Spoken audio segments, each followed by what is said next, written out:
So they cooked up some story and dropped the six of us into a meat grinder. Anyways, the old cooler come back at you with another exciting video. You know, in the morning when I was married to Maria, she used to say, "What do you want for breakfast?" And I said, "Maybe I want you."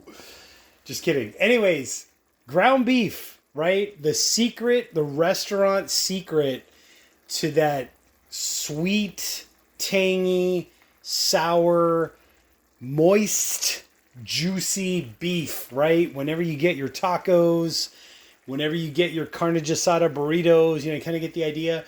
The real trick is cover it with the lid, right? Just the beef itself. You can put in a touch of vinegar if you want it like a little tangy. Very little salt. What you're going to get is after you cover it, you turn it to about medium heat. This happens to be an Oxo Good Grips 12-inch non-stick stainless or non-stick pan or whatever. Cover it, let it go for about 2 minutes. You're going to get this sweat fest where all the water from the beef is just going to want to come out, and the water is there during the packing process. It's the excess moisture. It doesn't need to be in there. But basically, after about a minute or two, maybe 3 minutes, pull the lid off and you get to this point. So now you can see that your beef is basically cooked.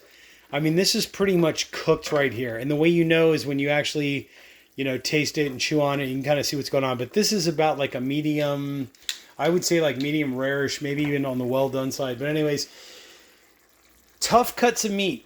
You've got like top round, sirloin, all those tough, chewy, hard cuts of meat.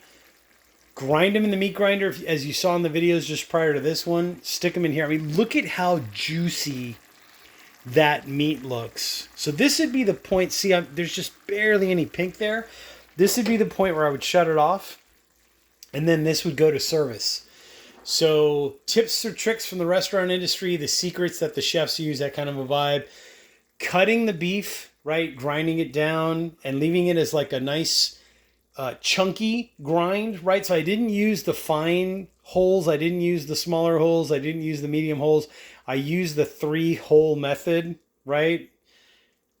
I'll let you figure that one out.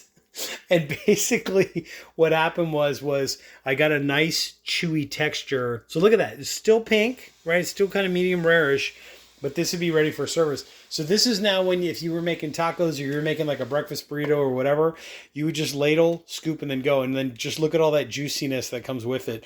So again, just to recap, the only thing in this pan was I put about maybe 2 tablespoons of vinegar to give it that tangy sourness. That vinegar also helps to break down some of those tough fibers that are in the meat. Apple cider vinegar works best, but you could use red wine vinegar, whatever floats your boat. And then just not even a pinch of salt, just to kind of help to draw out some of that excess moisture. But this is done. This is cooked. This is ready to go.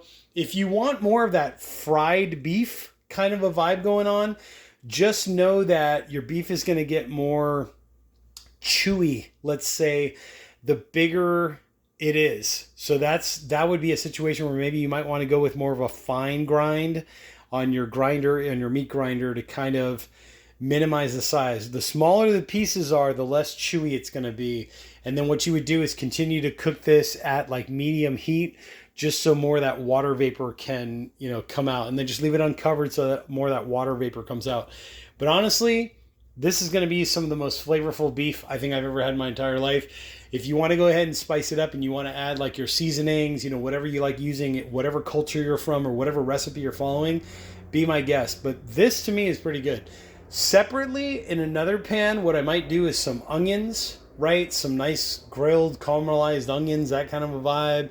And then as you assemble your tacos or your breakfast burrito or whatever the case may be, then you can just kind of so keeping everything separate helps too, right? Just to kind of keep, that thing going. And then you have all your toppings. You have your shredded cabbage, your cheese, your lettuce, whatever you want to do. Anyway, sky's the limit. The recipes are endless as well. I hope this video out there helps someone. I'm the Old Coot, and I'll catch you all in the next exciting video.